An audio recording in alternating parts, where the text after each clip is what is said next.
Mitra bisnis, Gubernur Jawa Barat Deddy Mulyadi menetapkan mulai tahun ajaran 2025-2026, sekolah-sekolah di Jawa Barat diminta tidak lagi memberikan pekerjaan rumah atau PR kepada siswa. KDM menegaskan semua tugas belajar sebaiknya diselesaikan di sekolah, bukan dibawa pulang ke rumah. Tujuannya agar anak-anak memiliki waktu istirahat dan tumbuh dalam lingkungan yang lebih sehat secara mental maupun fisik. Apa komentar Anda, Mitra Bisnis, mengenai kebijakan menghapuskan PR ini? Di 6339160 atau WhatsApp call di 0816 924 924. Kalau saya sih setuju banget, ya kan? Karena apa? Karena memang kalau sudah belajar di sekolah ya sudah selesai. Artinya anak itu diberikan waktu untuk mengeksplor dirinya. Nah, mengeksplor itu dalam arti ya banyak sekali dengan kegiatan ya. Jadi misalnya kegiatan bahasa Inggris atau mungkin belajar seperti itu, dan juga untuk misalnya ada kegiatan hiburan anak, kegiatan untuk keluarga, banyak gitu kan. Iya. Karena apa? Karena itu juga nantinya ke depan mempengaruhi psikologi anak tersebut. Jadi tingkat kematangan dalam mengeksplor dirinya dan juga kematangan dalam kepribadian. Sekarang begini, kalau sekarang tugas PR terus, itu hasilnya apa? Stres, ya toh? Iya. Stres, terus apa lagi? Capean, sakit. Terus kalau nanti pada akhirnya kemudian apa? Kalau seperti yang anak SMA misalnya gitu kan, yang dikejar-kejar nilai dan sebagainya. Kalau pada akhirnya kemudian dia lulus lalu nganggur, buat apa artinya? Iya. Benar nggak? Iya. Karena apa? Karena anak dari awal memang tidak diberikan untuk mengeksplor dirinya. Seperti belajar, mungkin belajar di luar sekolah ya. Seperti itu. Kalau saya setuju sekali. Cuman kan persoalannya adalah ini kalau dibilang baru juga tidak ya. Di negara luar sana udah banyak seperti ini, gitu kan. Bahkan seperti kuliah itu tuh tidak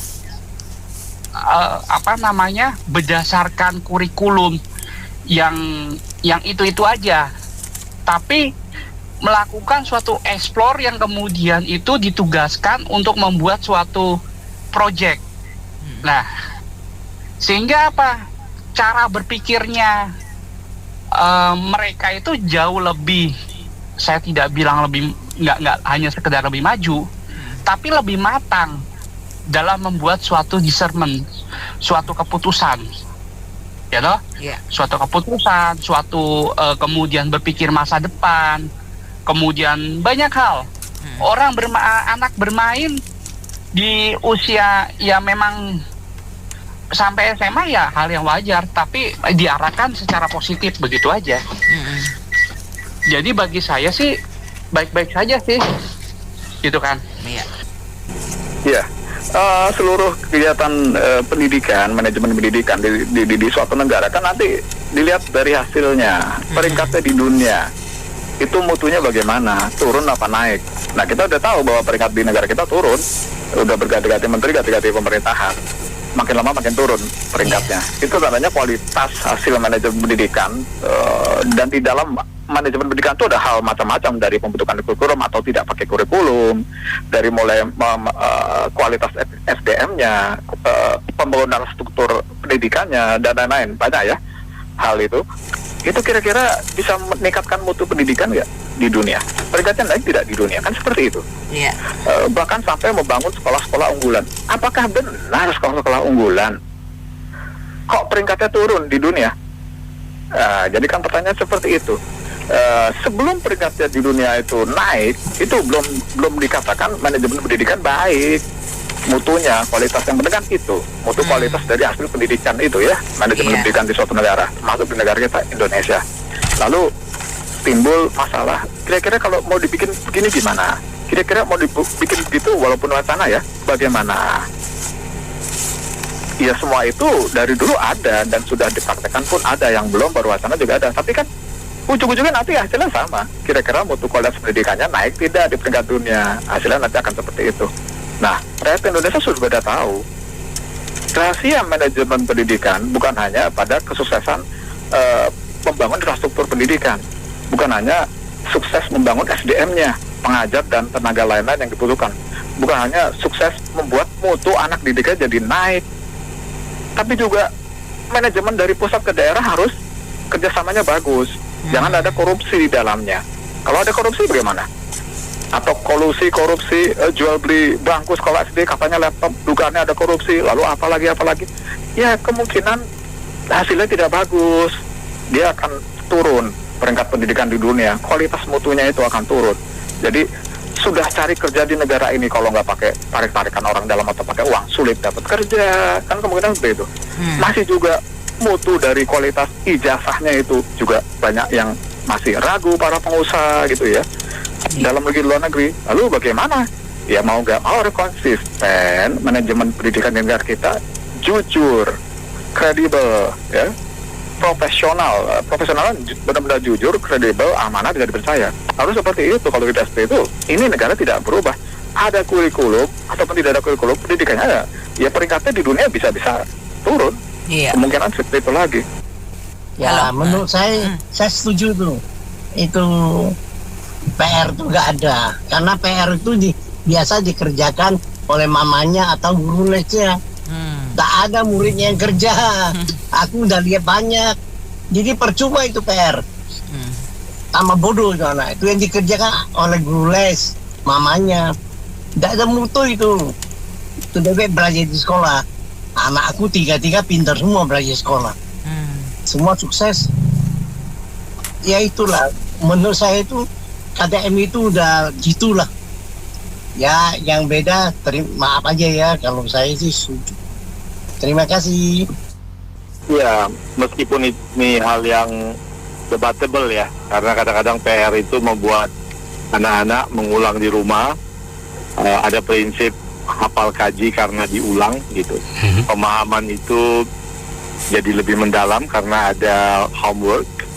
Tetapi memang di sisi lain PR ini juga kadang-kadang jadi pelarian bagi guru-guru SD, SMP, SMA ya, bahkan dosen kadang-kadang, karena ketidaksiapan mereka dalam mengajar gitu. Kan kualitas guru-guru kita ini nggak semua juga kualitas A gitu ya. Kualitas jeblok itu juga masih banyak banget gitu.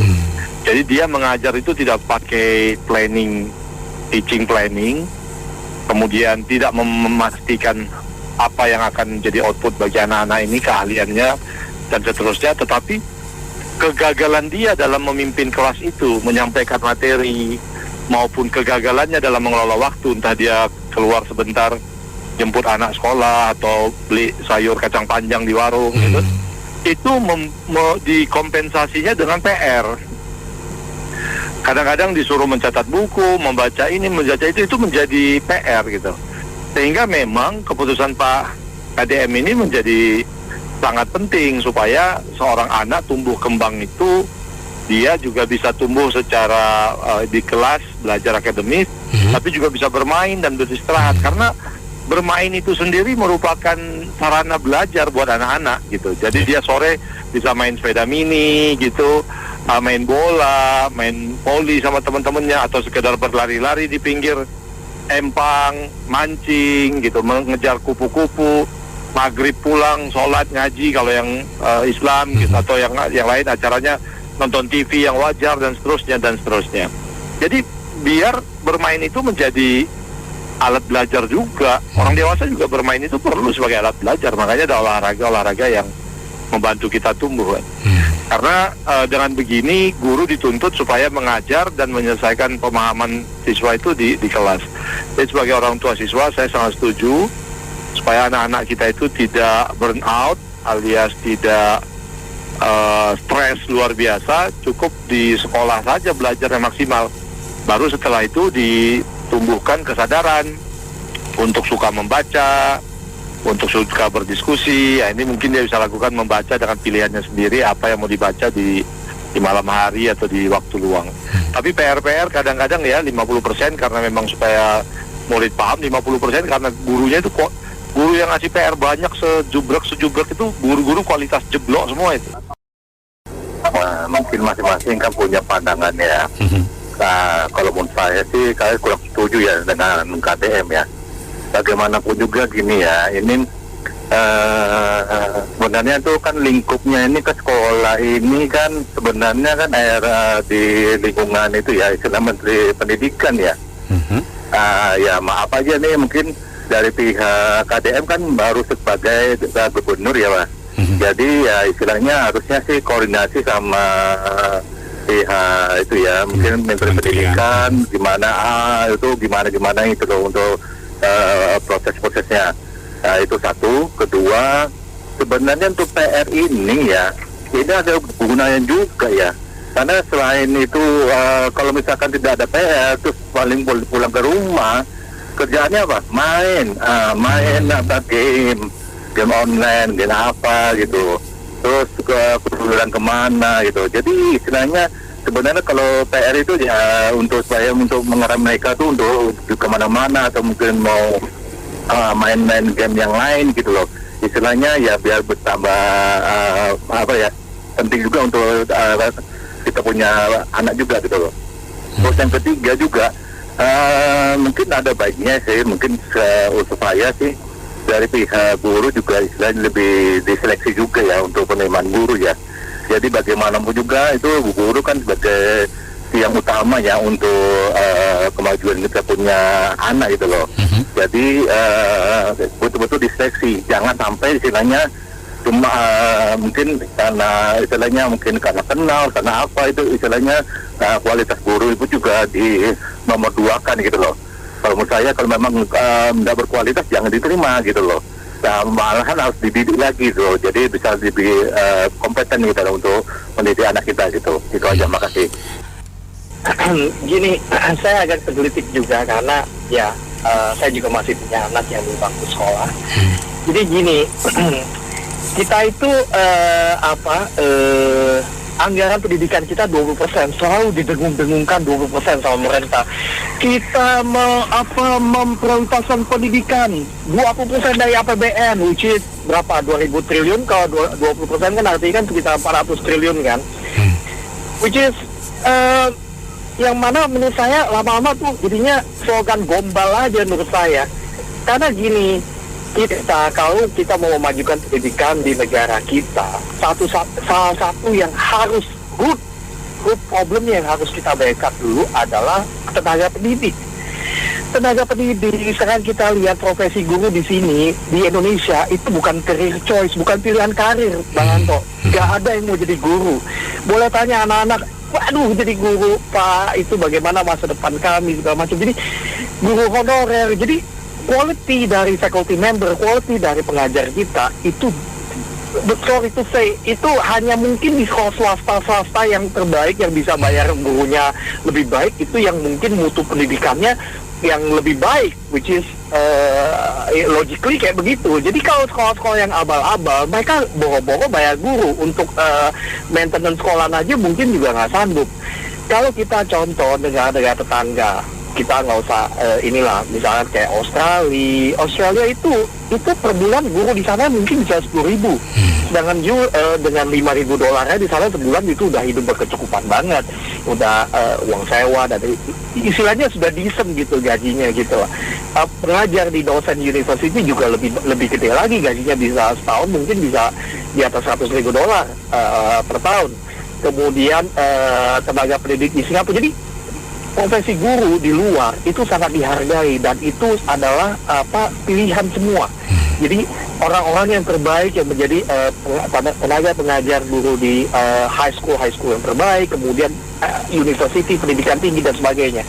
Dan kita masih berkutat tenaga honorer, gaji telat, tidak dibayar, kondisi guru mengenaskan dan sebagainya.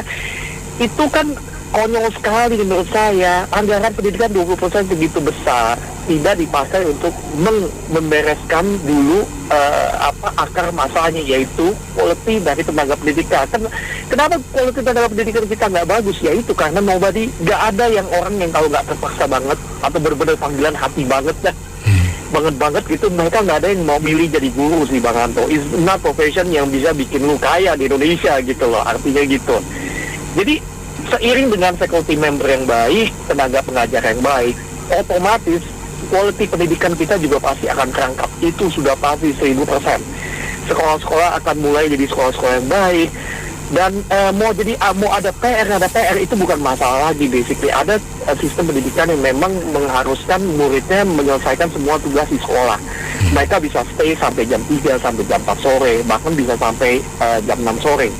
Tapi juga ada sekolah-sekolah yang memang tidak ada yang memberikan assignment. Dan assignment ini biasanya tuh long term assignment, jadi artinya diselesaikan dalam waktu 3 bulan atau sebagainya. Ya, saya kasih contoh lagi. Kalau di Jerman kalau orang kuliah itu mereka ngajar gini. Orang kuliah di Jerman, dia nggak peduli attendance. Kamu boleh ke kelas, boleh enggak, dia orang nggak peduli. Kamu masuk kelas syukur, nggak masuk kelas terserah. Tapi at the end of setiap semester mereka ada yang namanya ujian final, 2 minggu ujian final. Dan itu benar-benar adalah yang menentukan mati hidup kamu akan lulus, kamu akan pas menuju semester berikutnya atau enggak. Jadi disitulah yang jadi artinya tuh udah diajarkan responsibility dari kecil. Jadi kalau you mau sukses atau enggak itu tergantung dari 2 minggu ini. Dan kalau memang you nggak masuk sekolah, nggak masuk kelas, ya siap-siap you tertinggal. Sedangkan kalau di China misalkan, China sangat peduli dengan attendance. Kalau you nggak masuk kelas 2 kali aja, dia akan notify you, akan kasih you warning. Dan mereka akan bilang, kalau lu sampai terus-terusan nggak masuk ke kelas, dia akan fail kamu punya subjek. Jadi beda-beda, tapi at the end of the day, kita harus tahu bahwa yang menentukan pendidikan baik atau enggak, PR atau enggak PR, itu adalah quality dari tenaga pendidik kita.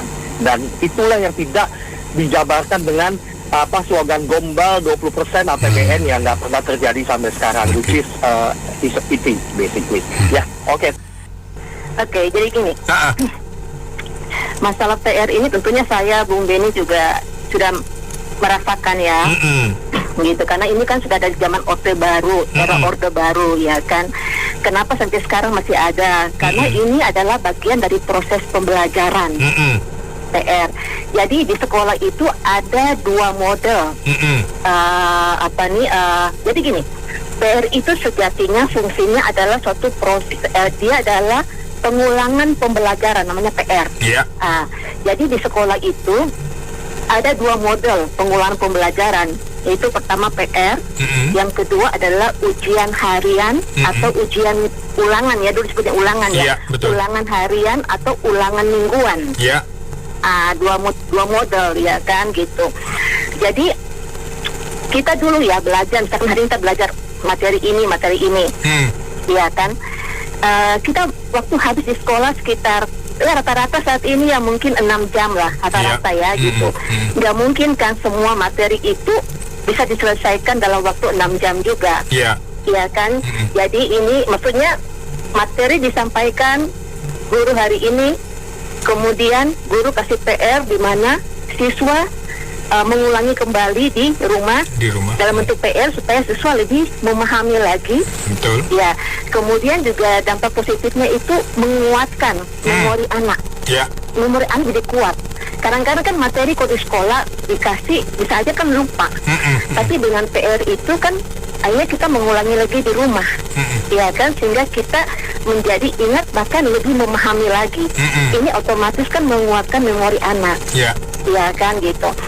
Cuman permasalahan yang saat ini ya kan, guru belum kasih materinya ke anak, tapi anak dikasih PR. Ini kan jadi beban buat anak ya. Istilahnya guru belum mengajarkan kepada anak materi tersebut di sekolah, di kelas, tapi kemudian dibuat PR suruh anak belajar sendiri, besok dibahas, kan lucu ya. Ini kok sedangkan mohon maaf, jenjang pendidikan orang tua itu kan berbeda-beda. Mohon maaf, ada orang tua yang cuma tamatan SD, mana ngerti dia pelajaran anak SMP dan SMA, ya kan gitu. Orang tua justru kasih sekolah ke anak supaya guru mengajarkan, bukan kemudian gurunya jadi orang tua. Kan kalau misalkan materi yang belum diajarkan di sekolah dikasih ke anak, otomatis kan anak di rumah tanya kepada orang tua. Sedangkan jenjang pendidikan orang tua kan berbeda-beda tata sosial pendidikannya, ya kan gitu. Jadi saya rasa PR itu bagus, gitu kan. Jadi kalau misalkan masalahnya di gurunya, kenapa harus PR-nya dihapuskan? Ya kan harusnya gurunya dibenahi. Jangan kasih PR ke anak-anak kepada anak-anak untuk materi-materi yang belum diajarkan di kelas, di sekolah, gitu kan. Ini kan jadi beban anak, gitu kan. Tapi PR itu sifatnya pengulangan pembelajaran, ya kan gitu. Jadi saya rasa di sini ya yang harus dibenahi ya guru-gurunya lah, ya kan, karena kalau kasih PR harus dengan benar dan tepat. Jangan materinya belum diajarkan tapi dikasih anak-anak sendiri di rumah. Ini anak-anak ke orang tua kan yang saya bilang tadi strata pendidikannya kan berbeda-beda, ya kan gitu. Terus satu lagi terakhir saya ingin bilang gini, kasus anak putus sekolah di Indonesia cukup banyak. Tinggi. Ini karena tinggi, karena ini berhubungan dengan Jawa Barat, kebetulan masalahnya Jawa Barat ya. Jadi ya saya rasa Pak Dedi mohon maaf, mungkin Pak Dedi lebih bisa menyelesaikan masalah ini, masalah anak putus sekolah Jawa Barat yang cukup banyak juga Jawa Barat loh, cukup besar, daripada ngurusin masalah menghapus PR, iya kan? Karena anak putus sekolah di usia SD putus sekolah, SMP, SMA putus sekolah, mereka juga nakal, mereka ikut geng motor, mereka tawuran, iya kan? Mereka melakukan tindakan kriminal di Jawa Barat itu banyak ini, itu faktanya gitu. Jadi lebih baik menyelesaikan masalah itu dibandingkan menghapus PR yang menimbulkan pro dan kontra. Sementara PR adalah sudah merupakan bagian dari proses pembelajaran gitu loh. PR itu artinya pengulangan pembelajaran. Jadi kalau ada guru-guru yang kasih PR di mana materinya belum diajarkan guru-guru, itu guru-gurunya harus dibenahi. Oke.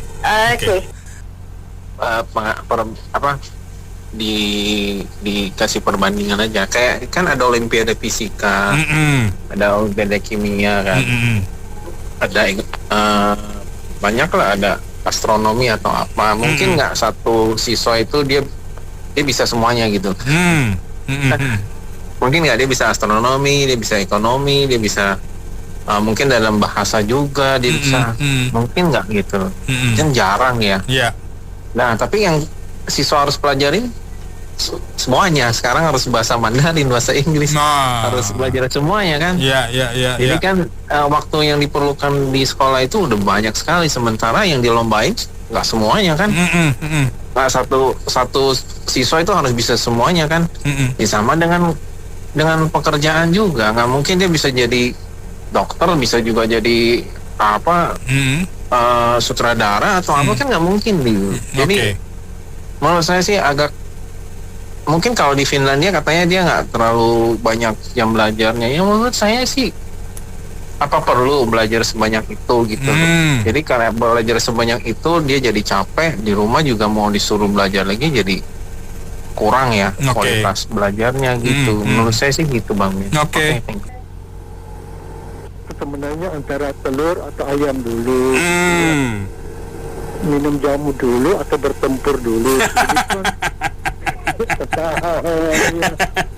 Begini.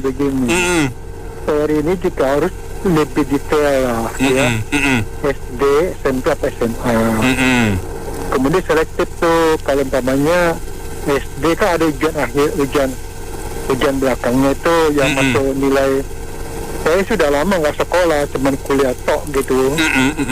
Nggak tahu itu mata pelajaran apa sih yang masuk ada ujian untuk kenaikan, apakah masuk perguruan tingginya dulu. Kalau dulu kita kan namanya NEM kan, jadi tidak semua pelajaran diuji kan. Betul. Dulu ya.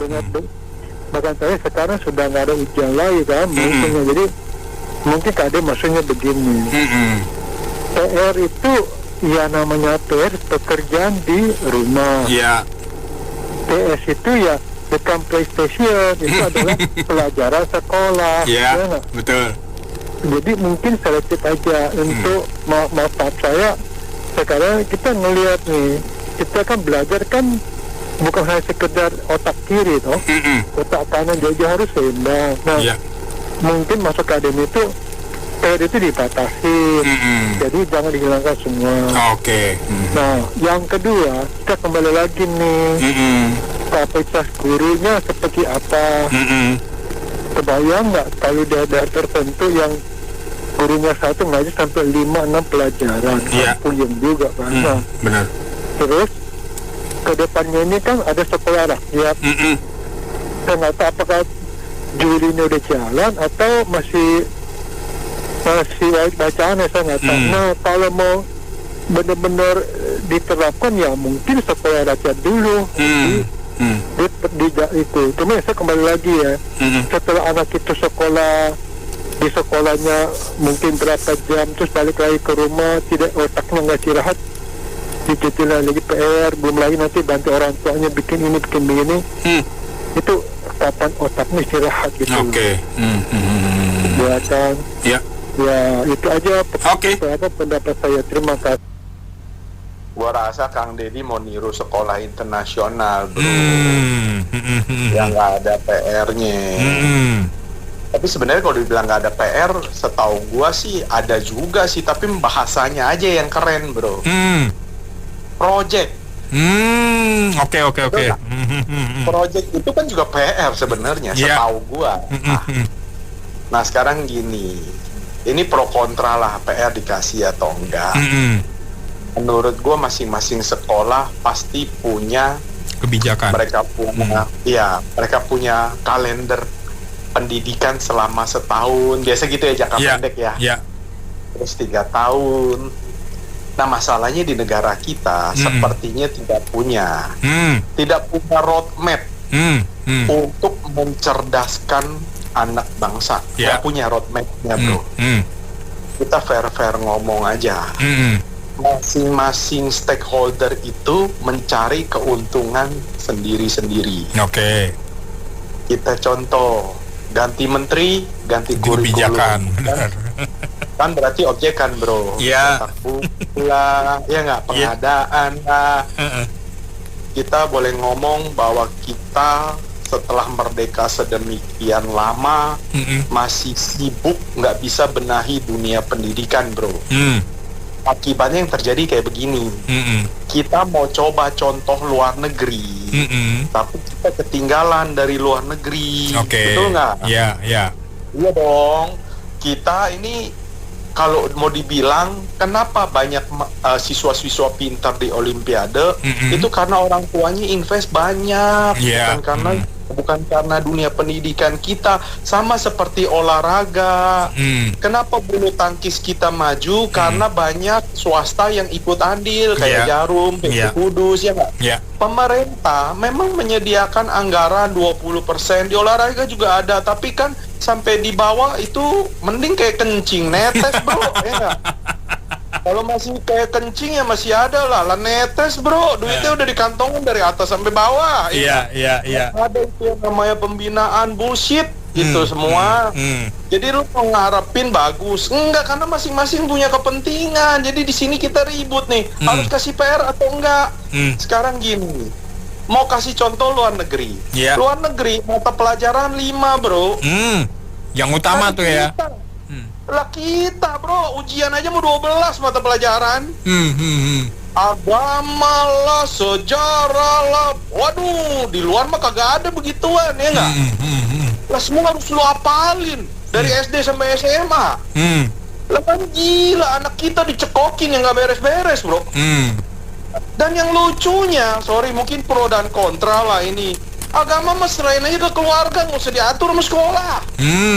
Mana ada sekolah ngatur itu mah masalah privat, ya nggak? Contoh yang paling lucu, nilai agama harus di atas KKM baru bisa. Lah lucu, bro. Orang ribut udah ke bulan, kita sibuk sama agama, ya nggak? Betul nggak bro? Iya. Sistemnya udah ngaco, dipimpin nama orang yang tidak punya plan, nggak punya jangka panjang, punya goal, nggak punya Jadi gue bisa bilang selama ini kita dipimpin oleh orang-orang yang tidak punya visi untuk mencerdaskan anak bangsa, membangun negara, ya nggak bro? Kalau kita punya pemimpin dari dulu sampai sekarang yang punya program berkelanjutan ya bro ya, berkelanjutan, kita nggak bakal hancur-hancuran begini di dunia pendidikan, di dunia olahraga, itu kita nggak bakal kayak begini. Jadi kita saat ini aja masih ngeributin harus kasih PR atau enggak, ya enggak? Bener kagak bro? Iya. Lah, negara lain lu mau kasih PR ya kasih, kagak ya udah, karena sekolahnya udah qualify, betul kagak? Di kita mana ada kayak begini. Jadi gue cuma nyentil nih penutupnya, Kang Deddy. Ya enggak, Bapak nggak mau kasih PR nih. Gue bukan pro dan kontra nih Pak. Gue takutnya nih anak-anak Bapak nggak kasih PR saat ini, ke depan kalau dia udah jadi pejabat, dia nggak nyelesain PR-PR-nya dia tuh Pak. Ya nggak? Jadi udah dibawa dari masa muda, masa kecil, sampai nanti mimpi jadi pejabat. Jadi kagak PR-nya kagak dikerjain, jadilah kayak negara Konoha. Lu biasanya pulang dari kantor gini sampai rumah ada PR nggak bro? Adalah buat orang rumah. Iya itu dia. Kali-kali lu pulang sampai rumah, PR lu untuk bantuin anak lu ngerja PR juga. Terus apa lu harus ini mijit istri, itu kan PR juga kan? Iya. Ya kan? Makanya. Jadi kalau menurut gua ini KDM ini lagi melontarkan satu persoalan yang supaya terjadi kontroversi. Oke, testing the water maksudnya. Ya kira-kira itulah istilah sekarang. Kontroversi kan nanti akan meningkatkan ininya kan, aktivitas media sosialnya barangkali terhubung. Ya ini satu pemikiran lah ya. Tapi saya pikir KDM ini sebenarnya orang selalu bisa berpikir sesuatu yang out of the box. Lantas dia punya kekuatan untuk seorang eksekutor yang kuat. Cuma memang sekali ini gue sih rada-rada bingung juga, seorang gubernur kok ngurusin sampai urusan anak-anak sekolah PR sih. Iya kan? Ngurusinnya sampai ke sana gitu loh. Walau sesungguhnya gua juga melihat sekarang zaman kekinian anak-anak sekolah pulang lebih ke rumah bikin PR itu mah kebanyakan lihat dari Google, dari AI segala macam untuk PR ya bang. Iya. Dulu mungkin sesama teman nyontek-nyontek, sekarang mah di rumah apa juga bisa dipakai untuk menjawab pertanyaan atau soal-soal dari guru kali. Iya. Itu juga kalau guru juga udah males kali ini dengan PR anak-anak itu. Tanggi-tanggi amat kepada anak-anak didik gua. Barangkali. Tetapi saya coba mengambil positif dari KDM. Mungkin seharusnya PR itu dikurangi. Lantas di sekolah diperbanyak ekstrakurikuler yang bersifat pengembangan EQ daripada anak-anak itu. Mempertinggi kemampuan anak-anak untuk bersosialisasi betul. Karena cara pendidikan Indonesia dari dulu, terutama untuk sekolah-sekolah yang biasa ya, mungkin negeri atau sekolah-sekolah yang umum lah ya di daerah-daerah itu kebanyakan hanya pengajarannya itu satu arah. Pada anak-anak itu kan diperlukan mereka harus berani melakukan interaksi. Bukan hanya pengajaran satu arah, menerima udah itu hafal pulang dikasih PR. Mungkin itu maksud daripada KDM supaya dikurangi dan diperbanyak supaya anak-anak itu bisa berinteraksi di lingkungan sosial dia. Tetapi celakanya sekarang kan kalau nggak ada persis PR itu anak-anak pulang sampai rumah juga nanti tongkrongannya itu HP mulu lagi, YouTube mulu. Benar. Tapi oke lah, Tetapi oke lah, saya pikir KDM itu bahasanya itu kalau dikurangin kan susah batasannya. Mungkin bahasa dia, karena dia seorang eksekutor, bahasa dia udah nggak usah pakai PR. Supaya di sekolah kasih ekstrakurikuler sifatnya supaya anak-anak itu terdidik lebih berani mengutarakan pendapat dan lain-lain. Atau ada pelajaran musik atau ada pelajaran olahraga, bertumbuhnya di sana. Saya pikir barangkali maksud beliau seperti gitu. Sekalian juga jadi kontroversi untuk terus dipersoalkan di masyarakat.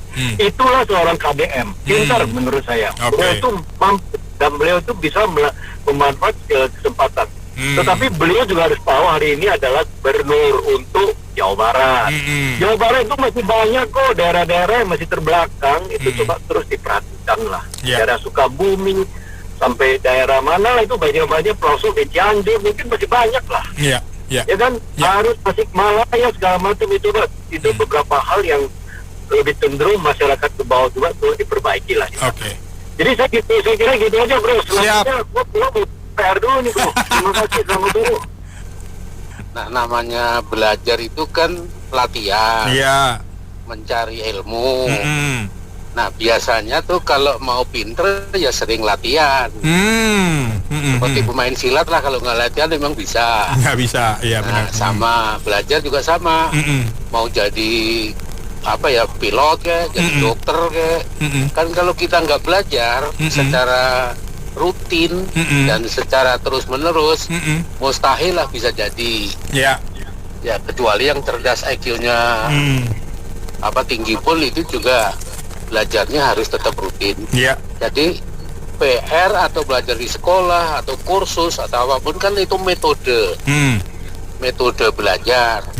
Jadi ya bisa aja di rumah kan disebutnya aja PR gitu. Kalau di sekolah ya sekolah. Kalau kursus tambahan sore misalnya, kan itu ada juga tambahan. Nah, yang penting kalau menurut saya gini, makin banyak latihannya, pasti makin pinter, makin menguasai. Jadi ya itu metode aja, tergantung penerapannya masing-masing sekolah lah atau gurunya. Ya di rumah baik, di tempat kursus baik, di sekolahan apalagi harus lebih baik gitu loh. Cuman mungkin pelajarannya apa yang harus dikerjakan di rumah, yang mau kursus apa, di sekolah apa, itu mungkin tidak harus selalu PR-nya matematika, PR-nya enggak juga gitu loh. Tergantung dari anaknya nih bakatnya apa misalnya.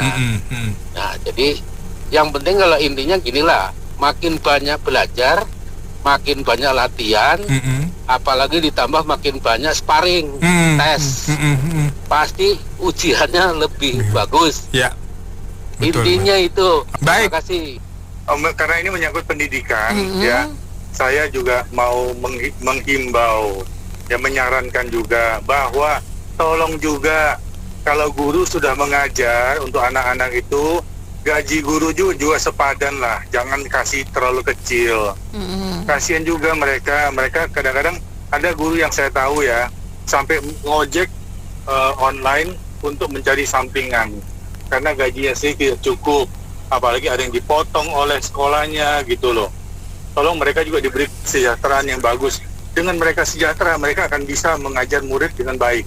Itu aja, terima kasih. Kan sekarang ini kan tahun 2025 ya. Ya harusnya kan pendidikan kita itu lebih namanya tuh lebih maju. Jadi memberikan sesuatu yang yang lebih modern. Kalau misalnya tadi penelpon sebelum saya ini Pak siapa itu? Pak Honi. Ya kontennya terlalu banyak, mata pelajarannya terlalu banyak. Ini kan sebenarnya kan peninggalan kolonial. Jadi dari zaman dulu sampai sekarang ya gitu-gitu aja, gitu kan? Cuma untuk matematika memang agak sulit sekarang. Hitung-hitungan memang agak sulit. Ya saya nggak tahu apa yang dulu itu udah lupa sehingga sulit atau gimana, saya kurang tahu. Tapi lebih sulit. Artinya begini, apa yang digagas oleh Pak Deddy itu sebenarnya berkali-kali bahwa beliau itu memang betul bahwa anak ini memang yang namanya masih dalam keadaan belajar, bukan dalam arti dia tuh anak-anak itu dipacu terus gitu kan, untuk belajar. Nanti yang jadinya adalah apa? Yang nggak masuk apa-apa gitu loh. Jadi hanya sebatas nilai gitu loh kan. Yang terjadi apa? Ya seperti sekarang ini ya, yang lulus SMA, SMK ya susah cari kerja, yang sarjana susah cari kerja. Sebenarnya kan ini kan refleksi pendidikan kan, gitu kan? Yeah. Sebenarnya harus ada ruang namanya eksplorasi, ya toh. Jadi anak itu diberikan ruang terbuka untuk menggali dirinya, menggali minatnya, menggali hobinya dan semuanya, termasuk komunikasi bersama keluarga, ya toh. Nah, dari situlah kemudian bisa menciptakan bibit-bibit unggul. Mungkin kita perlu juga pendidikan yang belum, mungkin sekolah-sekolah yang belum memiliki prestasi. Coba contoh dengan sekolah-sekolah yang memiliki prestasi, misalnya nih anak-anak yang dapat menciptakan suatu proyek, ya toh, sampai internasional. Misalnya proyek apa tuh, entah kimia, entah kelistrikan, entah apa, itu harus ditiru. Itu gurunya mengajarkan seperti apa, benar nggak Mbak? Iya. Jadi disitulah sekolah yang prestasi itu harusnya ditiru, dan Depdikbud itu jangan menutup mata, dan itu harus ditularkan semua sekolah. Bagaimana cara metodenya, gitu kan? Bagaimana sekarang dalam kesibukan, istilahnya kesibukan belajar, tapi ada sekolah yang bisa memberikan prestasi yang baik, yang bagus, menciptakan sesuatu yang baru. Itu kan harus diikuti. Jadi bagi saya, apa yang disampaikan lagi kembali pada Pak Deddy itu sudah sangat baik sekali untuk psikologis anak juga, untuk psikologi keluarga juga, sehingga ada semacam jeda.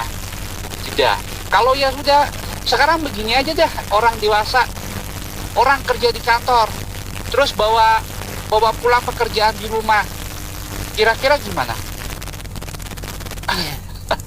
Ya loh, semua akan terganggu, termasuk emosinya, termasuk pikirannya, semuanya itu terganggu. Kalau udah kerja di rumah, ya udah kerja di rumah, selesai, gitu kan? Seperti itu, kurang lebih kayak gitu Mbak Mary. Kalau KDM sebenarnya bagus, cuman kalau untuk hal seperti itu, saya rasa tidak perlulah diatur sampai demikian rupa ya, tidak ada PR. Pertama, kita bisa melihat dari saya lupa TikTok atau IG, itu KDM pernah bertanya ke seorang siswi SMA. 2x12 saja mereka nggak tahu, siswi SMA. Jadi kalau masalah PR aja sekarang KDM meributkan, saya rasa nggak. PR sih boleh, cuman tidak perlu sampai over terlalu banyak. Dan dari murid SD sampai SMP itu diwajibkan untuk menghafal perkalian, pembagian, itu utama. Kalau basic sampai itu SMA ya Pak Thomas? Iya betul. Sampai SMA mereka tidak tahu perkalian dan pembagian. Bagaimana kita mau menjadikan Indonesia negara maju? Kalau kondisi ya ibaratnya, sorry ya maaf cakap, sekolah-sekolah negeri kebanyakan mereka cuma mengutamakan kelulusan, bukan kepintaran dari kepintaran atau apalah ya, keahlian dari si murid-muridnya sendiri. Banyak yang seperti saya lihat tuh negara, ada lagi negara sebutnya negara di Eropa sebutnya Garut. Nah saya bingung lah, gimana kualitas kita punya pelajar. Hal-hal yang simpel aja mereka nggak bisa dasarnya. Jadi saya rasa KDM nggak usah sampai begitulah. Itu PR saya rasa perlu, cuma tidak perlu terlalu banyak over. Mereka punya waktu, kalau pulang siang masih ada waktu. Kalau swasta, mereka udah pulang sore, mereka mungkin lebih bagus ya disiplin pengajarannya. Nah, KDM perlu adalah banyak kejadian di Jawa Barat intoleran terhadap agama-agama lain. Itu yang perlu dibina oleh KDM. Banyak korupsi, itu yang perlu dibina. Bukan pelajar-pelajar juga, gitu loh. Menurut saya seperti itu. Itu yang utama. Intoleran yang paling parah sekarang. Kemarin kejadian lagi orang retret itu yang dirusak semuanya. Buntutnya cuma minta maaf. Emang sakit hati orang gampang diperbaiki, disembuhkan. Coba itu yang tolong diutamakan oleh KDM. Terima kasih, Mbak. Nak Mary nggak usah takut kalau anaknya nggak pinter, nggak juga lah, bukan salah gurunya kok. Iya, sekarang ini kan dunia sudah serba global ya. Jadi masih ada kok faktor-faktor lain yang bisa membentuk karakter, moral, integritas, akhlak anak ya enggak. Malah sekarang pendidikan kan sepertinya terlihat seperti apa ya, kayak robot gitu ya. Jadi ya pengertiannya tuh anak harus belajar sama sekali nggak ada ya kegiatan-kegiatan lain yang mungkin bisa menyenangkan dia, meningkatkan minat atau hobi ya enggak. Jadi maksud ibu nih KDM sih sah-sah saja. Hanya kalau menurut ibu jangan dijadikan kewajiban gitu loh. Jadi mungkin sekedar himbauan ya, sebab kan masing-masing sekolah berbeda. Contohnya gini aja deh Nak Mary sebagai penyiar ya, pasti perlu latihan kan? Pasti. Maksudnya, nah kan, jadi latihan itu apakah dilakukan di sekolah? Tidak juga kan? Mungkin Nak Mary ikut kursus ya sosial untuk penyiar gitu. Tapi kan nanti di rumah pasti dilatih, masa cuma di tempat kursus aja, maksudnya nggak dibawa ke rumah misalnya, atau mungkin kalau ada pertemuan antar keluarga mungkin bisa dicoba kan cara berkomunikasinya seperti itu kan semacam pelatihan juga. Saya pernah dulu jemput anak saya di sekolah. Kan banyak anak-anak yang orang tuanya belum jemput. Waktu itu anak TK. Saya tanya udah bisa tulis belum? Ini saya ajarin ya, mau nggak mau di papan tulis. Kalau 1 nih angkanya begini 1, kalau 2 di bulat dulu, nanti baru kasih kaki. Kalau 3 tuh bulat ditempelin.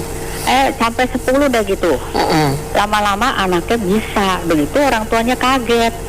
Loh kok itu siapa yang ngajarin? Nggak tahu dah Nak, itu ada mami-mami lagi jemput anaknya. Dia lapor ke kepala sekolah. Kalau saya nggak tahu, waktu saya datang lagi ngajarin anak-anak, mau lagi. Terus itu ibu kepala sekolah liatin aja, tuh dia tawarin, mau nggak kamu jadi guru di sini?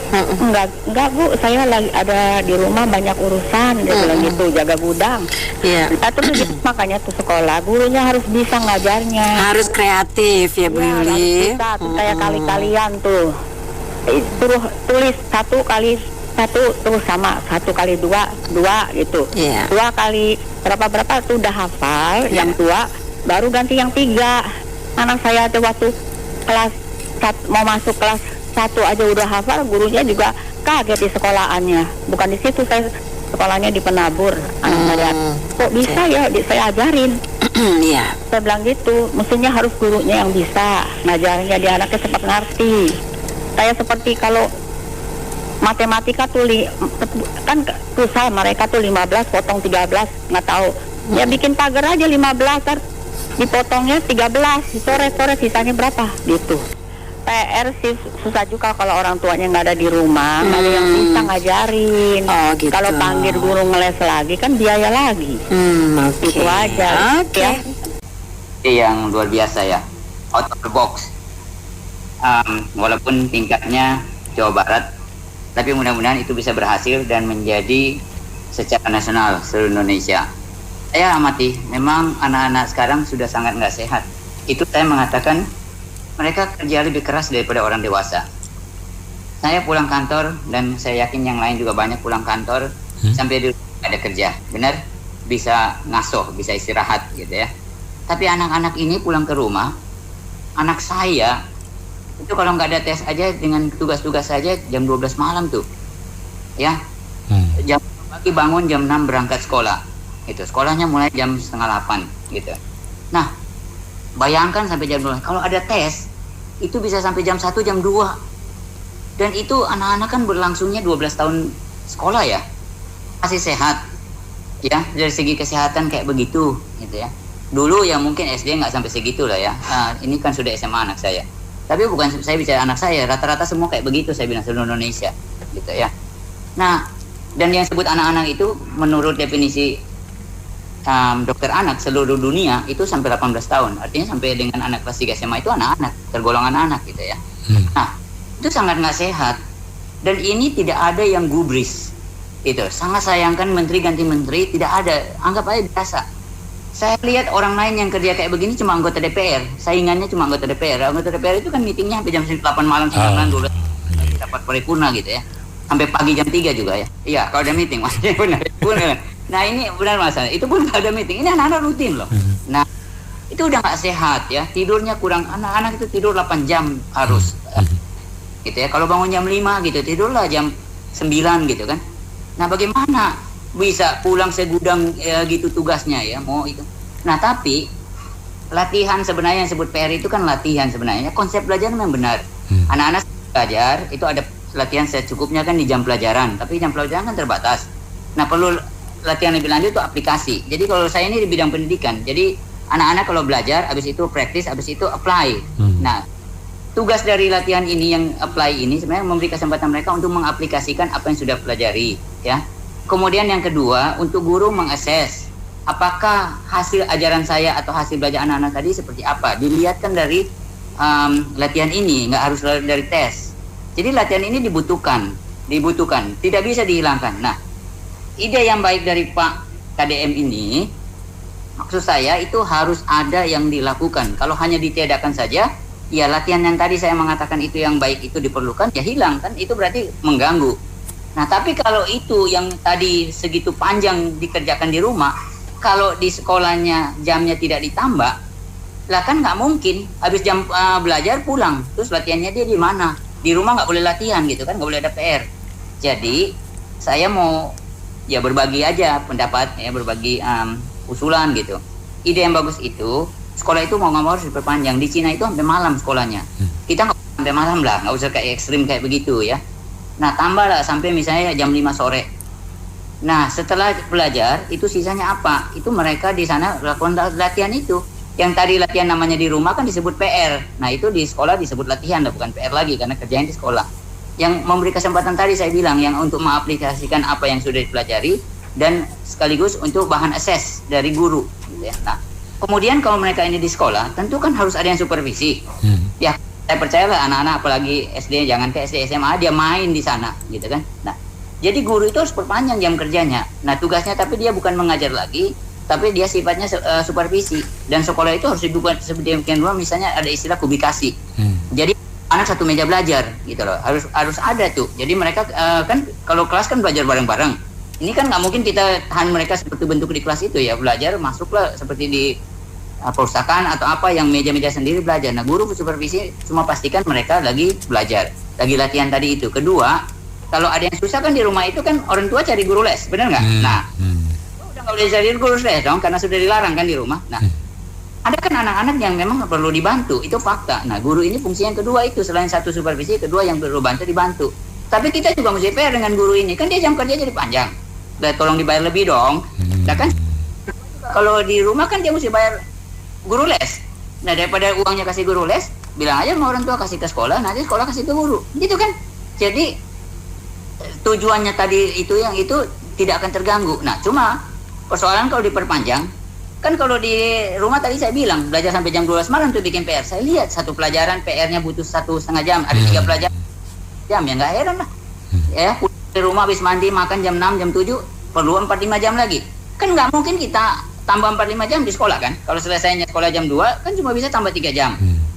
Harus ada yang dilakukan yang kedua. Tadi perpanjang jamnya, kedua adalah kurangi kontennya. Ya, konten itu artinya setiap mata pelajaran itu kan apa yang harus dipelajari. Jangan terlalu banyak. Di Indonesia itu terlalu banyak. Saya lihat kalau mau bikin profesor semua tuh. Fisika belajar ini. Nanti biologinya belajar ini. Semua harus diajarin gitu.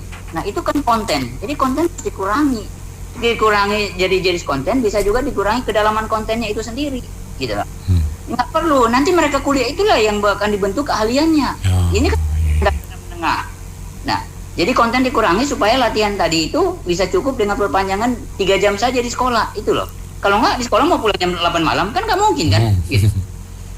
Kemudian yang ketiga, mapelnya juga jangan terlalu banyak.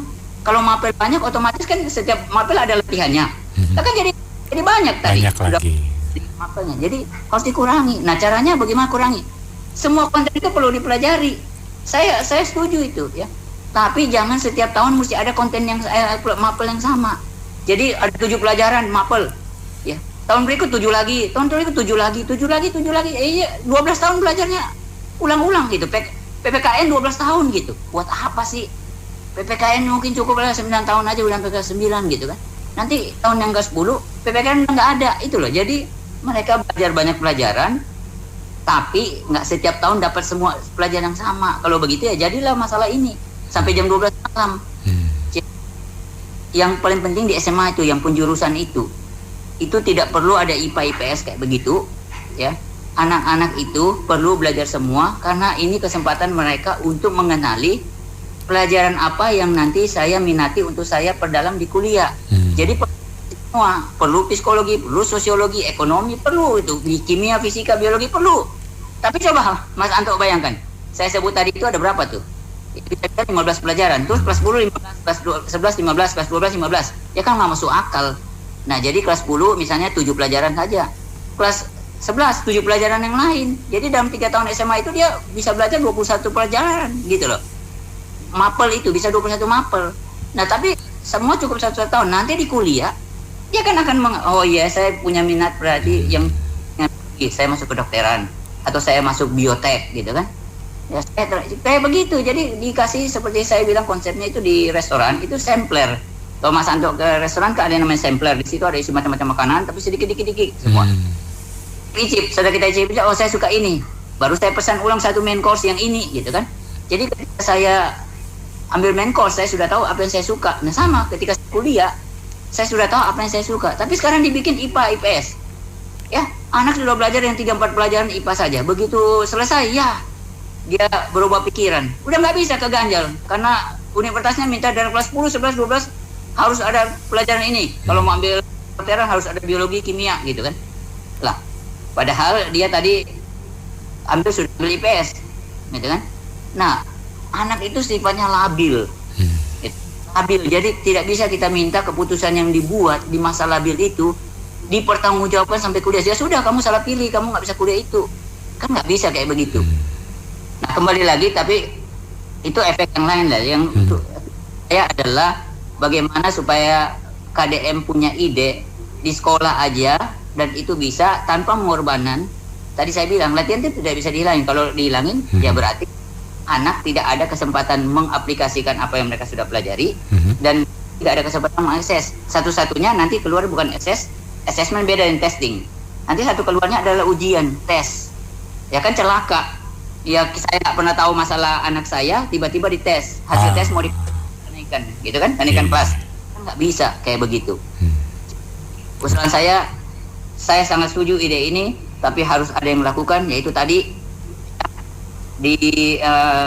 diperpanjang gurunya jamnya, kasih gaji lebih fair, ya. Kontennya dikurangin, mapelnya bukan dikurangin, tapi jangan ada setiap tahun. Mapel ulang. Mudah-mudahan kalau Jawa Barat jadi sukses, anak-anak sehat semua, pulang bercengkrama dengan keluarga. Lain pulang masuk kamar belajar terus, nggak pernah ketemu keluarga. Gitu. Cukup masih juga PR, gitu kan. Nah, supaya lebih sehat dari segala aspek. Kemudian kalau ini sukses Jawa Barat jadi pilot project, nanti KDM mencalonkan jadi presiden, saya orang pertama yang akan memilih KDM. Baik. Saya kasih suara supaya KDM jadi presiden, kemudian itu dinasionalkan. Sayang Pak Menteri, Prof Mufti, mudah-mudahan setuju dengan ide-nya KDM dan dinasionalisasi. Terima kasih banyak. Saya setuju sekali sama Ibu Koni tadi. Saya setuju sekali itu ditambahin berapa jam nih sekolah, tapi guru ditambahin uangnya. So kalau di rumah kan nggak ada yang ngajarin, dan juga ibunya mau ngajarin nggak ngerti. Saya setuju tuh sama yang tadi katanya telanjur ambil IPS terus pilih salah kan masih labil anak-anak. Itu bener banget tuh, nggak jadinya kesian gitu. Bagus banget itu tadi, setuju saya. Nah, teman, ya guru mesti dikesianin, itu bantu juga dah ekonominya ya. Saya cukup setuju, tapi ada tapinya gitu ya. Tapinya adalah kita harus melihat nih project ini gitu ya. Apakah bisa diimplementasikan secara keseluruhan gitu ya, karena kan harus diakui bahwa pendidikan kita nggak rata gitu ya. Kemudian background orang tua juga berbeda gitu ya. Contohnya adalah ketika misalnya si anak ini ada di sekolah yang katakanlah unggulan gitu ya, baik negeri atau swasta, kemudian dia juga di dalam lingkungan keluarga yang mapan gitu ya, dan orang tuanya aware, itu pasti si anak itu bisa dapat pelajaran tambahan dari sekolah, kemudian dilesin ini itu ya. Artinya skillnya dia secara kognisi pelajaran sama skill-skill yang lain gitu ya, musik lah, berenang, olahraga dan lain-lain, itu dia tercukupi gitu ya. Jadi dia punya waktu yang banyak untuk mengembangkan dirinya gitu, nggak cuma melulu masalah pelajaran saja.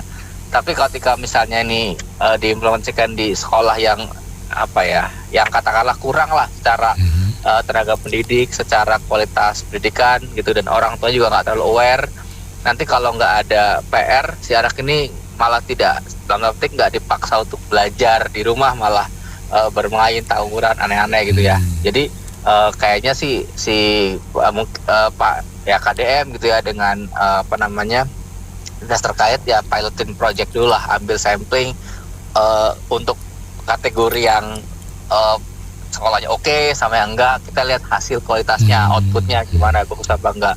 Kalau bagus ya bisa diimplementasikan gitu sih. Tapi ya itu perlu pilot project yang tepat lah samplingnya gitu. Dan ya jangan tumpang tindih. Dia kan gubernur ya, beliau itu gubernur, ya harus koordinasi sama Kementerian Pendidikan kan, biar tidak saling tumpang tindih lah secara kebijakan gitu sih. Sekolah tidak perlu PR itu nggak setuju ya. Kalau pulang sekolah itu di rumah nggak ada PR. Karena kalau di rumah satu, anak-anak kan santai, nanti kerjanya main HP. Kalau yang nggak, yang bagaimana gitu, nanti lama-lama pada berkeliaran di jalanan, nanti tawuran lah, macam-macam lah. Kalau ada PR kan, mereka kan melakukan PR-nya gitu aja. Gubernur itu harus kerjasama dengan Menteri Pendidikan gitu, supaya tidak membingungkan pelajar-pelajar. Makasih ya. Ya, kalau usulnya Pak KDM ini sebenarnya ada segi positif, ada segi negatifnya juga sih, Mbak. Karena kan nggak semua sekolah tuh mempunyai pelajaran yang maksudnya jam belajar yang sama. Ada sekolah yang keluarnya cepet, ada sekolah yang keluarnya lama, kayak sekolah negeri tuh, Mbak. Mereka tuh kadang-kadang jam 1 udah pada pulang, Pak. Untuk sekolah negeri ya, kayak SMP. Nah, kalau untuk sekolah swasta agak panjang. Kebetulan anak saya kan sekolah di Tarakanita ya, dia tuh kalau pulang kadang setengah 4, jam 4 baru pulang dari sekolah, Pak. Jadi kalau sekolah swasta dikasih PR tuh kayaknya kayak kasihan gitu, anak tuh di sekolah tuh udah di kotaknya udah ditekan, Mbak, pakai pelajaran dari guru ya kan. Terus maksudnya di sekolah nyampe di rumah yang waktunya dia belajar, waktunya dia istirahat atau apalah gitu kan, sampai pasti tekan lagi beban dari sekolah, harus ada PR yang harus dikerjakan. Itu kadang-kadang bisa membuat otak anak malah semakin jenuh gitu. Nanti yang ada malah bukannya berhasil, malah bisa stres gitu. Jadi saya bilang sih tergantung sekolahnya, atau kalau perlu diseragamkan aja gimana tuh, yang sekolah negeri pulang jam 4:30, kira-kira gurunya mau nggak? Tentunya dengan kompensasi yang lebih juga, misalnya dikasih kelebihan uang. Kalau di pabrik itu kan ada yang namanya uang lembur ya kan. Nah misalnya yang tadinya sekolah negeri pulang jam 1, kalau sampai jam 3 lembur 2 jam, kasihlah uang insentif lembur, biar si guru juga ngajar dengan sepenuh hati, bukan dengan terpaksa. Nanti mereka bilangnya gaji sama kok, tapi jam kerjanya lebih lama, kan alasannya seperti itu, Mbak. Nah jadi mungkin tergantung pola jenis sekolahnya juga, itu yang pertama. Yang kedua juga nggak semua di daerah tuh bisa disamaratakan. Misalnya daerah Subang dengan Jakarta beda. Jawa Barat tuh bukan Jakarta ya. Apa yang kayak Bekasi lah, misalnya kota besar kan Bekasi. Bekasi dengan Subang tuh kontur wilayahnya, kontur wilayah, kontur masyarakatan juga beda. Jadi nggak bisa orang, maksudnya anak tua di Subang yang daerah terpencil pulang jam 4 atau setengah 4 disamakan dengan yang di kota Bekasi gitu. Jadi semua tergantung kalau sekolah tuh ya itu tergantung ya sih, juga kurang paham sih. Tergantung apa kayaknya lah seperti itu. Jadi perlu ditelaah lagi. Kalau penerapan ini sebenarnya bagus juga sih saya bilang tadi, karena supaya anak-anak juga lebih fokus istirahatnya, supaya lebih nyantai. Jadi itu orang kerja lah Mbak, mana kerjaan di kantor, mana kerjaan di rumah. Jadi kan di rumah ya fokus aja di rumah, jangan bawa kerjaan di kantor, nanti malah yang ada malah nggak fokus, nggak bisa berantem antara sama penghuni rumah tangga, antara suami, istri, anak, orang tua gitu kan. Itu aja. Memang itu kalau PR bawa ke rumah jalan itu bikin pusing. Ya.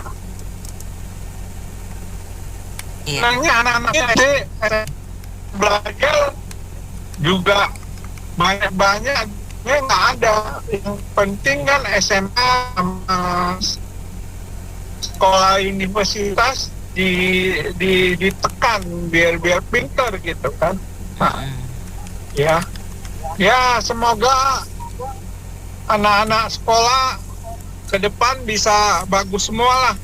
Ya Anita, Anita. Oke Bu Guci, terima kasih Mr. Lee juga atas komentarnya. Baik mitra bisnis, demikian sesi bisnis menopin untuk kali ini. Terima kasih yang sudah bergabung. Saya Anita Wijaya.